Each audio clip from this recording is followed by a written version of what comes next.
நினச்சி அவங்க தப்பிச்சு போய் ஒரு காவல் நிலையத்தில் புகார் கொடுத்தாங்க. புகார் கொடுத்த உடனே அந்த காவல் நிலையத்தில் இருந்த அதிகாரி என்ன சொன்னார், ராத்திரியில் ஏன் பெண்கள்லாம் வெளியே வரீங்க, இது ஸ்டாலின் ஆட்சி நடக்குதுன்னு தெரியாதாங்க.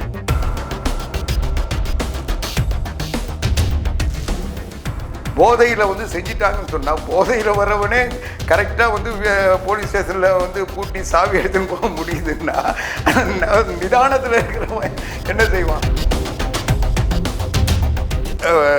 அர்ப்பணிப்பையும் செலுத்தியது தமிழ்நாடு காவல்துறை. தமிழ்நாடு காவல்துறையை மாதிரி இந்தியாவில் எந்த காவல்துறையும் இல்லை. எல்லா காவல்துறையை விட தமிழ்நாடு காவல்துறை சிறப்பான காவல்துறை.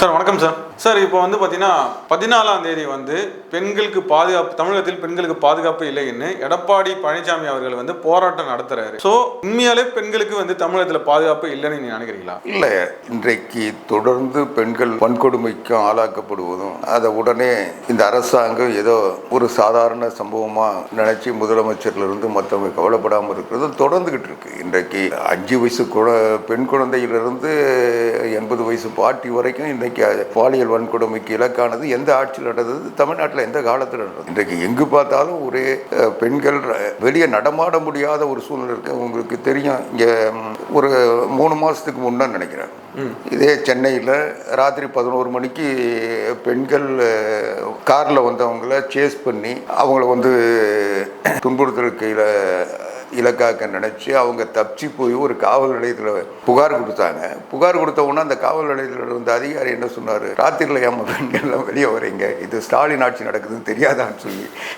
கேட்குற அளவுக்கு ஒரு கேவலமான ஒரு ஆட்சி நடக்குது. இன்றைக்கி ஒரு அந்த வழக்கில் அவங்க திமுக சார்ந்தவங்கன்றதுனால நடவடிக்கை எடுக்கலன்றது வேறு. அதுக்கு பிறகு அவங்க சேஸ் பண்ணி விரட்டினாங்கன்றதெல்லாம் அவங்க பயந்து போய் போலீஸ் ஸ்டேஷனில் பாதுகாப்பு கேட்டு போனால், போலீஸ் ஸ்டேஷனில் யார் ராத்திரியில் 11 மணிக்கு வெளியே போகிறேன்னு கேட்குற ஒரு அதிகாரியில் வச்சிட்டு இந்த ஆட்சி நடக்குதுன்னா அவர் மேலே தப்பு இல்லை. அவர் நடக்கிறத சொல்கிறாரு, திமுககாரங்கள்லாம் இன்றைக்கி ஆட்சியில் இருக்கிறாங்க, நீங்கள்லாம் வெளியே வரலாமான்னு கேட்குறாரு. அவர் வந்து ஒரு அவர் தரப்பு நியாயமாக இருந்தாலும் ஒரு ஆட்சியினுடைய அசிங்கம் இல்லையா, கேவலம் இல்லையா? இன்னைக்கு பார்த்தீங்கன்னா கோயம்புத்தூர்ல என்ன நடந்தது, ஒரு பெண் ஒரு ஆணோட பேசிட்டு இருந்தாங்க கார்லன்னு சொல்லி அதுக்கு அவங்கள கொண்டு போய் ராத்திரி எல்லாம் வந்து எங்கேயோ பொதுல வச்சிருந்தாங்கன்னு சொல்றாங்க. ஏதோ ஒரு மோட்டர் ஷெட்ன்றாங்க, எது இன்னும் அதையே உறுதிப்படுத்தலை. பொதுல இருந்தாங்கன்றாங்க, மோட்டர் ஷெட்ல இருந்தாங்கன்றாங்க, இப்படி.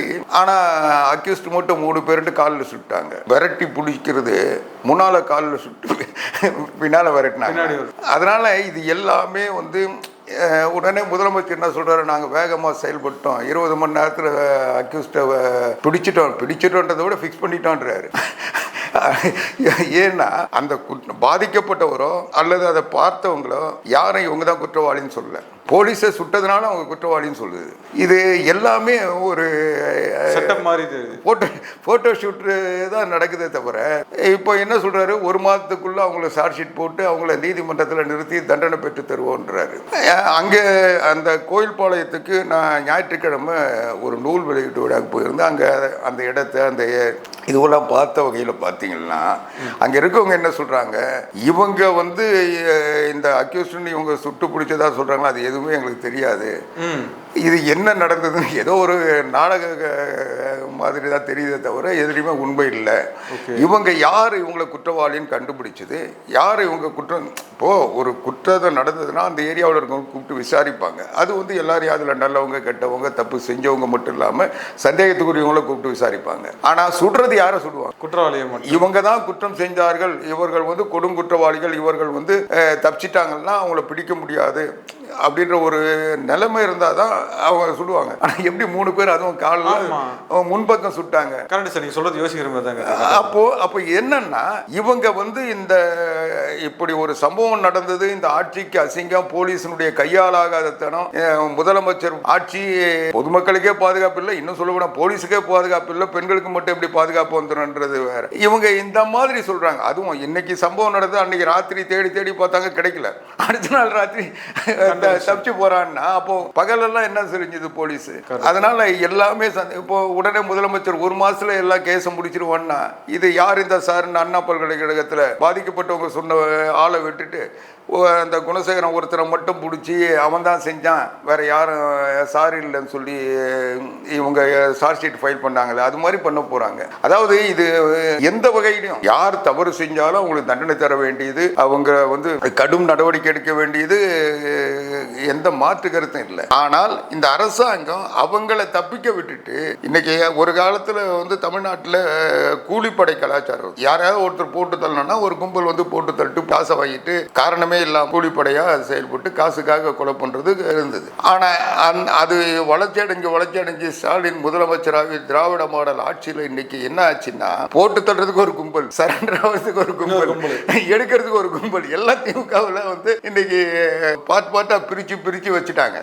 இப்ப யாரோ குற்றம் செய்வாங்க, யாரோ தண்டனை நீதிமன்றத்துக்கு போவாங்க, அப்புறம் இவங்க வந்து வழக்கு நடத்துவாங்க, வழக்குல வந்து இவங்களே சார்ஜ் ஷீட் போடுவாங்க, சார்ஜ் ஷீட் போட்ட உடனே அது சரியான இவங்க இல்லைன்னு சொல்லி விடுதலை பண்ணுவாங்க. இது ஒரு கண் துடைப்பு தான் இன்னைக்கு செஞ்சுட்டு. கேட்டா நீதிமன்றம் விடுதலை ஆயிடுச்சு, நீதிமன்றம் எங்களுக்கு தீர்ப்பு தந்துச்சு, நீதிமன்ற தீர்ப்பை விமர்சிக்காதீங்க, நீதிபதிகளை குறை சொல்லாதீங்கன்னு சொல்லி இவங்க பேசுவாங்க. எப்படி அண்ணா பல்கலைக்கழகத்தில் அந்த பெண் கொடுத்த புகாரில் யார் இந்த சாருன்னு சொல்லி அந்த சாரோட ஒருத்தரோட அதே மாதிரி நடக்கணும்னு சொல்லி அவர் வற்புறுத்தினாங்கன்னு சொல்லி தான் அவங்க எஃப்ஐஆரில் முதல்ல அவங்க கொடுத்தது. ஆனால் அதையெல்லாம் மறைச்சிட்டு யாருமே இல்லை, இவரே வந்து எல்லாம் செஞ்சாருன்னு சொல்லி ஒருத்தர் மாதிரி குற்றச்சாட்டு போட்டு அவரை வந்து பாதுகாப்பாக கொண்டு போய், ஏன்னா அவர் அமைச்சர் சுப்பிரமணியத்துக்கு பிரியாணி நல்லா செஞ்சு கொடுப்பாருன்ட்டு, ஊர்லேயே அவர் தான் நல்லா பிரியாணி செய்வாருன்னு அவர் வீட்டில் போய் சாப்பிட்டுக்கிட்டு இருந்தார், அதனால் அவரை பாதுகாக்கணும்னு பாதுகாத்து விட்டாங்க. இப்படி ஒரு அரசாங்கமே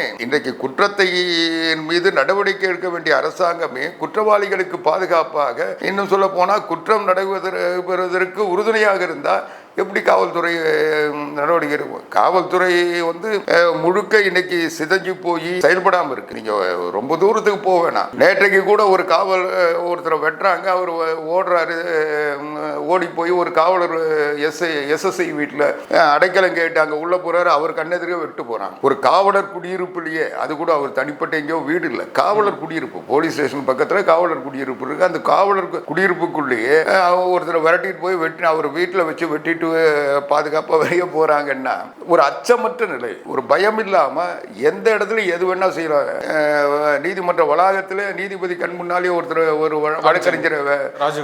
வழக்கறிஞரை வெட்டி கொண்டாங்கல்ல. இது போல ஒரு எதையுமே வந்து ஒரு சட்டம், ஒரு காவல்துறை இருக்கின்ற ஒரு அச்சம் யார் மத்தியில் இல்லை. இன்னைக்கு எது செஞ்சாலும் நம்ம ஆட்சி, ஸ்டாலின் முதலமைச்சர் இருக்கு சொல்ல, அவர் கையில் போலீஸ் இருக்கு சொல்ல, நம்முடைய எவன் நடவடிக்கை எடுப்பான்னு சொல்ற தைரியம் குற்றம் செய்பவர்களுக்கு வந்துவிட்டால் எதை செய்தாலும் காப்பாற்றி விடுவதற்கு இந்த அரசாங்கத்தை நம்பி இருக்கிறவர்கள் இன்னைக்கு நிறைய பேர் இருக்கிற காரணத்தால இவங்க வந்து இன்னைக்கு துணிஞ்சு எல்லாத்தையும் செய்யறாங்க. அதனால புரட்சி தலைவி அம்மா ஆட்சிக்கு வந்தப்போ சொல்லுவாங்க, அம்மா ஆட்சிக்கு வந்த உடனே இங்க இருக்கிற குற்றவாளிகள்லாம் ஆந்திராவுக்கு போயிட்டாங்கன்னு சொல்லி அம்மா சொன்ன ஒரு இருக்கு. அந்த இது வந்து எல்லாருமே அந்த நேரத்தில் பாராட்டினாங்க, அது நடந்தது. எல்லாருமே வெளி மாநிலத்துக்கு போய் பதுங்கிட்டாங்க. ஆனா இவங்க ஆட்சிக்கு வந்த பிறகு இன்னைக்கு சர்வதேச குற்றவாளிகள்லாம் அடைக்கலம் தேடுறதுக்கு தமிழ்நாட்டை தேடி வராங்க. இன்னைக்கு சர்வதேச கடத்தல் கும்பல் யாரையாவது பிடிச்சா கடைசியில் அதை சுற்றி வளைச்சி எங்கே வந்துன்னா தமிழ்நாட்டில் வந்து நிற்குது. யாராக இருந்தாலும் தமிழ்நாட்டில் தானே அடைக்கலம் தேடுறாங்க. அல்லது இன்னும் சொல்ல போனால் ஜாபர் சாதிக்கெல்லாம் வந்து முதலமைச்சர் குடும்பத்திலேயே அவங்க ரொம்ப நெருக்கமாக இருந்தாங்க. இங்கே அண்ணா பல்கலைக்கழகத்தில் அந்த குணசேகரனாவது சுப்பிரமணியம் அமைச்சர்களோட நெருக்கமாக இருந்தால் அவன் வீட்டுக்கு போனால் வந்தான்னு இருக்கு. ஆனால் ஜாபர் சாதிக்கெல்லாம் சர்வதேச குற்றவாளி வந்து முதலமைச்சர் குடும்பத்தில் துணை முதலமைச்சருடைய துணைவியார் வந்து கிருத்திகா உதயநிதி வந்து எடுக்கிற படத்துக்கு அவங்க இயக்குனர் சொல்ற அளவுக்கு நெருக்கிறது. அதை வைக்க கேட்டுனா அன்னைக்கு டிஜிபியா இருந்த ஒரு தமிழ்நாட்டினுடைய டிஜிபி ஜாபர் சாதிக்கு விருது கொடுக்குறாரு. ஏன்னா அதுக்கு முன்னால் அவர் கூண்டாஸில் உள்ளே போயிட்டு வந்தார்ல, அவர் முன்னால் இருந்த ப்ரீவியஸ் வழக்கெல்லாம் வந்து நிறைய இருந்ததுனால அவருக்கு விருது கொடுக்குறாரு. கேட்டால் சொல்கிறார் 10 சிசிடிவி கேமரா வாங்கி கொடுத்தாருன்னு. தமிழ்நாடு போலீஸ் எவ்வளோ கேவலமாச்சு. 10 சிசிடிவி கேமரா வாங்கி கொடுத்தா ஒரு ரவுடி ஷீட்டில் இருக்கிறவன் ஒரு கிரிமினல் 10 சிசிடிவி கேமரா வாங்கி கொடுத்தாருன்னா அவங்கள பாராட்டி விருது கொடுப்பாங்களா? அதுவும் ஒரு டிஜிபி. இப்படிப்பட்ட ஒரு கேவலமான நிலையில் இருந்தால் எப்படி வந்து மக்கள் செயல்பட முடியும்? மக்கள் ஒரு பாதுகாப்பு கிடைக்கும். இன்னும் சொல்ல போனால் ஒரு மாவட்டத்தில் ஒரு காவல் நிலையத்தில் 2 பேரை நைட்டு தண்ணி அடிச்சுட்டு போகிறான். அந்த காவல் நிலையத்தில் எல்லாம் இருந்துட்டு அங்கே உள்ள ஒரு ஏடோ எஸ்எஸ்ஐயா யாரோ இருந்திருக்காங்க. அவர் தான் அந்த காவல் நிலைய பொறுப்பு அதிகாரி. அவன் போயிருக்கான். போய் பார்த்து அவரை 2 தட்டு உள்ளே வச்சு பூட்டிட்டு சாவி எடுத்துட்டு போயிட்டான். நடந்ததா இல்லையா? ராத்திரிலாம் ஐயோ அம்மா என்ன காப்பாத்துங்கன்னு அவரு கதறி காலையில் ரோட்ல போறோம் யாரோ அந்த சாவி ரோட்ல கிடக்குதுன்னு எடுத்து வந்து தருது அவரை காப்பாற்றி விட்டார்ல. இந்த நிலைக்கே காவல் இல்லை. இந்த நிலையை வச்சுக்கிட்டு போலீஸ் ஸ்டேஷன்ல ஒரு தமிழ்நாட்டில் வந்து இந்தியாவுக்கே வழிகாட்டினோம், உலகத்துக்கே வழிகாட்டினோம். கனடாவில் கேட்டாங்க, காஷ்மீரில் கேட்டாங்க, அண்டார்டிகாவில் கேட்டாங்க, அமெரிக்காவில் கேட்டாங்கன்னு சொல்லி கதை விட்டுக்கிட்டு இது ஃபோட்டோ ஷூட் நடத்திக்கிட்டு ஸ்டிக்கர் ஒட்டிக்கிட்டு அதை பக்கமாக விளம்பரம் கொடுத்துக்கிட்டு உலகத்தில் எங்கே கடன் கொடுக்குறாங்கன்னு கேட்டாங்க. போய் கடன் வாங்கிட்டு உட்கார்ந்து இருந்தாருன்னா இது எந்த வகையில்? நான் கேட்கிறேன், இந்த அரசு மக்களுக்கு செய்ய வேணாம். காவல்துறையை ஒழுங்கா அதனுடைய இந்த காவல்துறை என்பது ஒரு சாதாரணமான காவல்துறை இல்லை. தமிழ்நாடு காவல்துறைக்கு ஒரு மிகப்பெரிய வரலாறு உண்டு, மிகப்பெரிய சாதனை உண்டு. ஸ்காட்லாந்து யார்ட் போலீஸுக்கு இணையான போலீஸ், நிகரான போலீஸ்னு சொல்லுவாங்க. அந்த அளவுக்கு தன்னுடைய திறமையும் தன்னுடைய அர்ப்பணிப்பையும் செலுத்தியது தமிழ்நாடு காவல்துறை. தமிழ்நாடு காவல்துறை மாதிரி இந்தியாவில் எந்த காவல்துறையும் இல்லை. எல்லா காவல்துறையை விட தமிழ்நாடு காவல்துறை சிறப்பான காவல்துறை, கட்டுப்பாடான காவல்துறை. இன்னும் சொல்ல போனால் துப்பறிவதில் அந்த நுண்மான் நுழைபலத்தோடு பிடிக்கிறதுல நம்முடைய காவல்துறைக்கு இணைய எதுவுமே இல்லை. இதுக்கு ஒரே ஒரு உதாரணம் சொல்கிறேன். சஞ்சய் காந்தி இறந்தப்போ டெல்லியில் கலவரம். அங்கே சீக்கியர்கள் படுகொலைக்கு ஆளாக்கப்பட்டார்கள். ஒரே கலவரம். அதனுடைய தொடர்ச்சியாக திகார் சிறையில் கலவரம். அப்போது அந்த கலவரத்தை அங்கே இருக்கிற போலீஸால் கட்டுப்படுத்த முடியலை. அங்கே இருக்கிற பாதுகாப்பு தமிழ்நாட்டிலிருந்து தமிழ்நாடு சிறப்பு காவல் படையை அனுப்பி திகாரில் சிறையை கட்டுப்பாட்டில் கொண்டு அங்கே கைதிகள்லாம் வந்து கட்டுப்பாட்டை மீறி கலவரம்.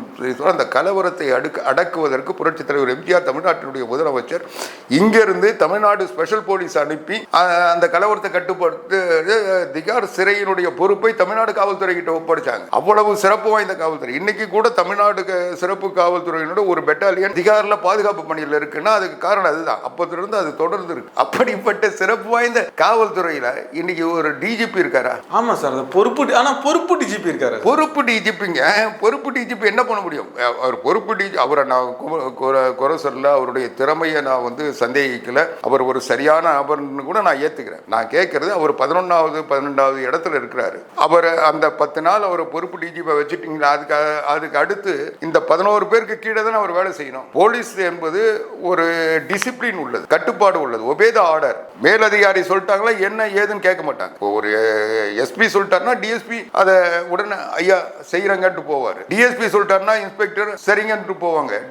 இன்ஸ்பெக்டர் சொல்லிட்டாருன்னா எஸ்ஐ உடனே அதை எஸ்ஐ சொன்னா உடனே கான்ஸ்டபிள் அதை செஞ்சுட்டு வருவாங்க. அதுதான் போலீஸினுடைய டிசிப்ளின். ஒரு ராணுவ கட்டுப்பாடுன்றது போலீஸ்ல எப்பவும் இருக்குது.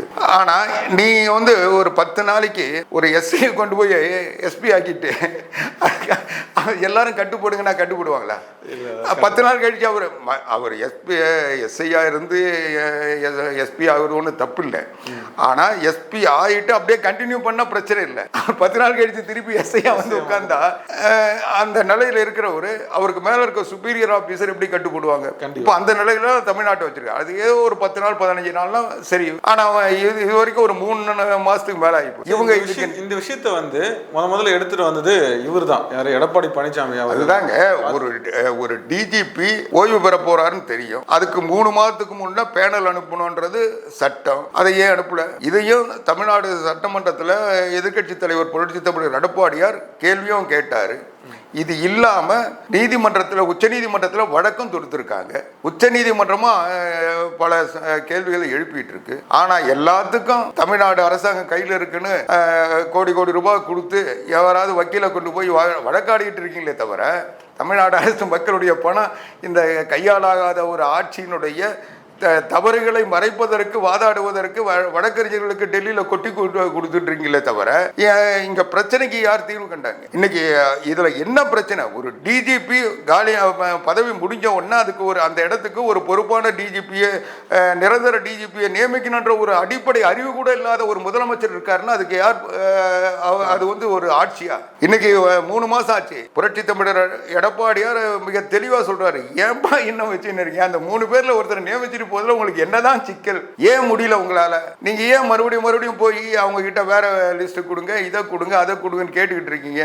3 பேர் உங்களுக்கு 3 பேர்ல ஒருத்தர் யார் நியமிக்க போறீங்க? நீங்க தானே நியமிக்க போறீங்க. அந்த 3 பேரும் வேணாம்னு சொன்னா என்ன அர்த்தம்? லிஸ்ட் கொடுத்ததே இவங்க தான். இவங்க கொடுத்த லிஸ்ட்ல இருந்து அவங்க 3 பேர் சீனியாரிட்டி பிரகாரம் அனுப்புறாங்க. அந்த சீனியாரிட்டியில 3 பேர்ல யாருன்னா ஒருத்தர் இவங்க நியமிக்கலன்னா இவங்களுக்கு வேண்டியவங்க 20வது இடத்துல இருப்பாங்க. அவங்கள கொண்டு வரணுன்றதுக்காக இதெல்லாம் அது வரைக்கும் பொறுப்பு டிஜிபி போடுறேன்னு சொல்லி இந்த நாட்டில் சட்ட ஒழுங்கு சீர்கெடுத்துக்கிட்டு அசிங்கப்படுத்திக்கிட்டு இங்க போலீஸ் தன்னையே பாதுகாத்துக்க முடியாத ஒரு கேவலமான நிலையில இன்னைக்கு தமிழ்நாடு இருக்க சொல்ல மக்களை எங்க காப்பாற்றுவாங்க? உடனே சொல்லிடுவாங்க அவங்க போதையில செஞ்சுட்டா. இதை சொல்றதுக்கு ஒரு முதலமைச்சர், ஒரு அமைச்சர், ஒரு கட்சி வெக்கமா இல்லை. போதையில செஞ்சிட்டாங்கன்னு சொன்னா போதையில வரவனே கரெக்டா போலீஸ் ஸ்டேஷன்ல பூட்டி சாவி எடுத்துன்னு போக முடியுதுன்னா நிதானத்தில் இருக்கிறவன் என்ன செய்வான்? கோயம்புத்தூர் பெண்கள் பிரச்சனைக்கு என்ன சொல்றாங்க? போதையில செஞ்சுட்டாங்க. எல்லாமே போதைன்னா அவன் மத்தியானத்துல இருந்து சாயங்காலத்தில், அதான் ராத்திரியில் தொடங்கினதுலேருந்து ராத்திரி வரைக்கும் போதையில் இருந்தான். இப்போ போதையில் இருந்தான்னா இவ்வளோ கொடுமை எப்படி செஞ்சிருப்பான்? ஒரு நிதானத்தில் இருந்து செஞ்சிருந்தான்னா அவன் சொல்றது கொஞ்சமாவது ஒரு போதையில் மயக்கத்தில் அவன் என்ன செய்யறோன்னு தெரியாத ஒரு சுயநினைவு இல்லாத ஒருத்தன் எப்படி இவ்வளோ பெரிய கொடுமையை செஞ்சிருக்க முடியும்? இதெல்லாம் கேள்வி வருது. அதாவது நான் என்ன சொல்றேன், இவங்க அந்த இவங்க கண்டுபிடிச்ச குற்றவாளிகள் நல்லவங்களா கெட்டவங்களா அந்த வாதத்துக்கு போல அவங்க செஞ்சிருப்பாங்களா செய்யலைன்றது கூட எனக்கு தேவையில்லாது. நான் கேட்கறது இவங்க காட்டுற படம் சரியான படம் தான் கேட்கிறேன். இந்த படம்லாம் அவங்க நம்பலாம், மக்கள் நம்புவாங்களா?